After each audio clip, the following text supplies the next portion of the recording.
10 марта в Нью-Дели состоялась личная встреча министра иностранных дел Армении Арарата Мирзояна и министра иностранных дел Индии Субрахманьяма Джайшанкара, за которой последовали переговоры в расширенном составе. В своем вступительном слове министр Мирзоян поблагодарил индийскую сторону за приглашение и теплый прием, отметив активный политический диалог между двумя странами. Он подчеркнул важность многовековых связей между народами и рост двустороннего сотрудничества в последние годы, что стало возможным благодаря личным усилиям министра Джайшанкара. Мирзоян также выразил стремление к дальнейшему развитию экономических, торговых, технологических и культурных связей. Министры обсудили ключевые вопросы двусторонней повестки, обменялись мнениями о региональных и глобальных событиях, а также отметили значимость политических консультаций и работы межправительственной комиссии. По итогам встречи подписаны меморандум о взаимопонимании между дипломатической школой Армении и Институтом дипломатической службы имени Сушмы Сварадж МИД Индии, меморандум о взаимопонимании между научным центром экспертизы лекарств Минздрава Армении и Центральной организацией по контролю за стандартами лекарств Минздрава Индии. Отметим, что состоялся обмен мнениями в формате пресс-конференции, на которой Арарат Мирзоян сделал ряд важнейших заявлений. Дамы и господа, для меня большая честь выступать перед этой уважаемой аудиторией, платформой, известной своим острым анализом и дальновидными дискуссиями, которые вносят значительный вклад в международный диалог. Я благодарен за возможность обменяться с вами мнениями по вопросам, представляющим взаимный интерес, поскольку мы изучаем огромный потенциал дальнейшего укрепления стратегических связей между Республикой Армения и Республикой Индия. Сегодня Армения и Индия осуществляют многоплановое сотрудничество, которое продолжает динамично развиваться. Всестороннее углубление нашего партнерства с Индией является приоритетом внешней политики Армении, и мы рассматриваем эти отношения в долгосрочной перспективе. За последние несколько лет мы стали свидетелями значительного улучшения наших отношений. Я должен определенно подчеркнуть, что это стало возможным благодаря личному вкладу и большой самоотверженности моего дорогого друга и коллеги доктора Джайшанкара. Благодаря совместным усилиям и решительной приверженности мы достигли весьма конкретных результатов во многих сферах, представляющих взаимный интерес, включая экономику, безопасность и оборону, информационные технологии, образование и культуру. Наше двустороннее сотрудничество в сфере обороны и безопасности продолжает расширяться.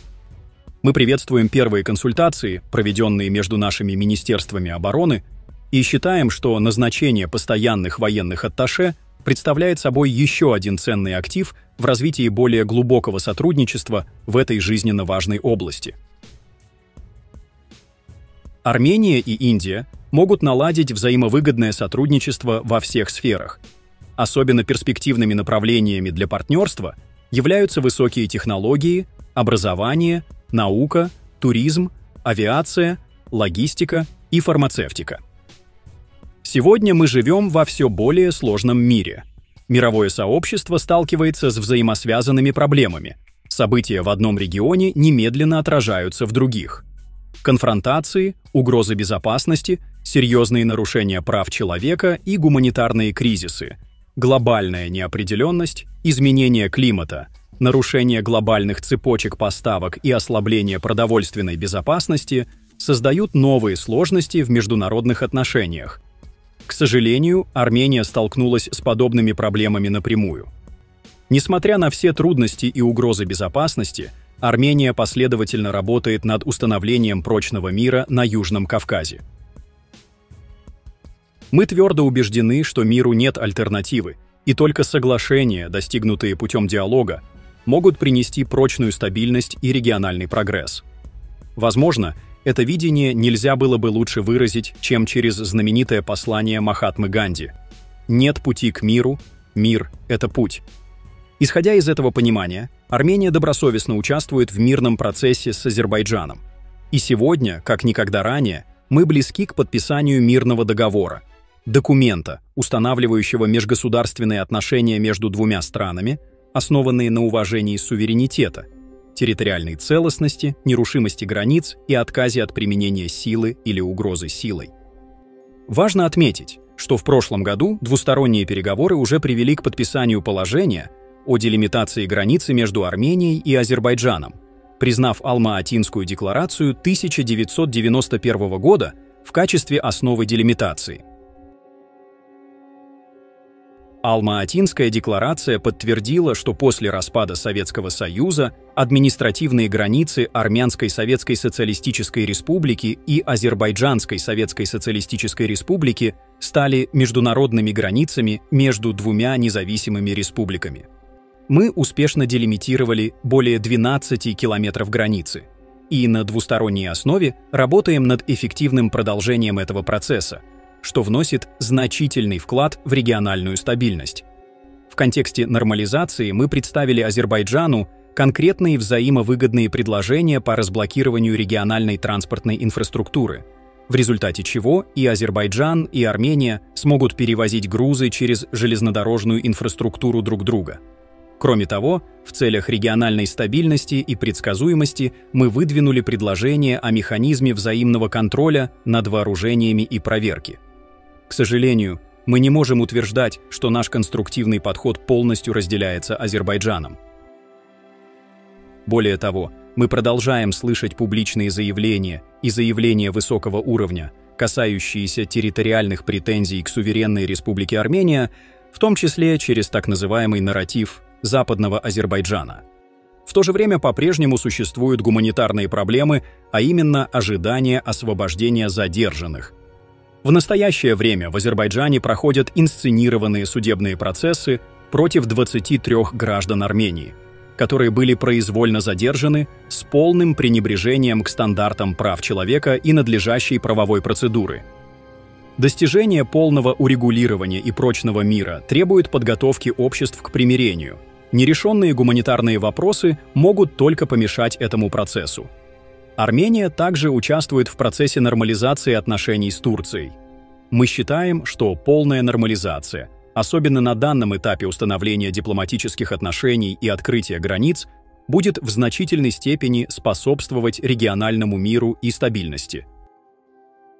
Мы продолжаем этот диалог и предприняли практические шаги.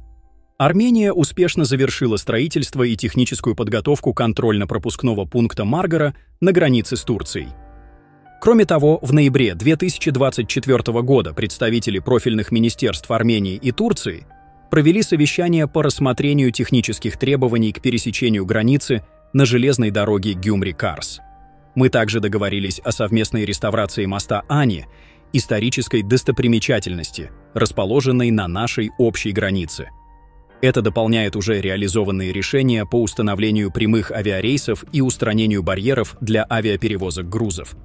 Мы также договорились открыть границу для владельцев дипломатических паспортов и граждан третьих стран, хотя реализация последнего еще не реализована. Реализация этих соглашений принесет пользу не только Армении и Турции, но и всему региону, поскольку разблокированные транспортные пути станут решающим фактором регионального мира и стабильности. Дорогие друзья, осознавая важность открытия всех торговых и транспортных коммуникаций, как вы могли видеть из уже упомянутых мною предложений, правительство Армении инициировало проект «Перекресток мира», направленный на разблокирование транспортных инфраструктур на основе принципов суверенитета, национальной юрисдикции, равенства и взаимности. Суть проекта заключается в развитии коммуникаций между всеми странами Южного Кавказа посредством реконструированных и новых автомобильных дорог, железных дорог, трубопроводов, кабелей и линий электропередач. В переговорах по разблокированию региональной транспортной инфраструктуры Армения стремится к всеобъемлющему, инклюзивному, недискриминационному использованию региональных маршрутов и процветающему будущему для всех заинтересованных сторон. Что касается других наших соседей, то я должен подчеркнуть наши дружеские и тесные отношения с Грузией и Ираном. В 2023 году мы подняли наши отношения с Грузией до уровня стратегического партнерства, формализовав то, что по сути всегда было стратегическими отношениями во всех областях. С Ираном мы наблюдаем постоянное развитие двустороннего сотрудничества, основанного на естественных интересах. Армения поддерживает интенсивный диалог и развивает отношения с США и Европейским Союзом. Трехсторонняя встреча 5 апреля 2024 года завершилась принятием совместного заявления Армении, США и ЕС. В прошлом году состоялся еще один раунд нашего стратегического диалога с Соединенными Штатами, кульминацией которого стало подписание Хартии о стратегическом партнерстве 2 месяца назад. Армения по-прежнему твердо привержена расширению двусторонней повестки дня с ЕС и углублению многопланового сотрудничества. В настоящее время мы ведем переговоры по новой повестке Дня партнерства, отражающей динамику отношений Армения-ЕС. После реализации этих амбициозных приоритетов партнерства они станут еще одной вехой на пути сближения Армении с ЕС и более широким европейским сообществом, что будет соответствовать европейским устремлениям граждан Армении. Гражданская миссия Европейского Союза в Армении, развернутая вдоль нашей границы с Азербайджаном, за последние 2 года внесла значительный вклад в обеспечение стабильности в приграничных регионах, справившись с рисками эскалации. Наше взаимодействие с Евразийским экономическим союзом стало важным фактором роста торговли с Россией. Мы предпринимаем шаги по углублению сотрудничества со странами-партнерами в Центральной Азии, Китае и за ее пределами. В целом, правительство Армении проводит сбалансированную и уравновешенную внешнюю политику. Подход, если хотите, сродни стратегической автономии Индии. В заключение следует отметить, что партнерство между Арменией и Индией имеет огромные перспективы и потенциал во всех направлениях. В сложных геополитических условиях 21 века наши страны объединяют не только общие ценности и исторические связи, но и общее видение будущего, в котором царят сотрудничество, диалог, взаимное доверие и уважение. Подытожил Арарат Мирзоян. Пишите ваше мнение в комментариях и подписывайтесь на наш канал, чтобы не пропускали самые важные новости мира и нашего региона.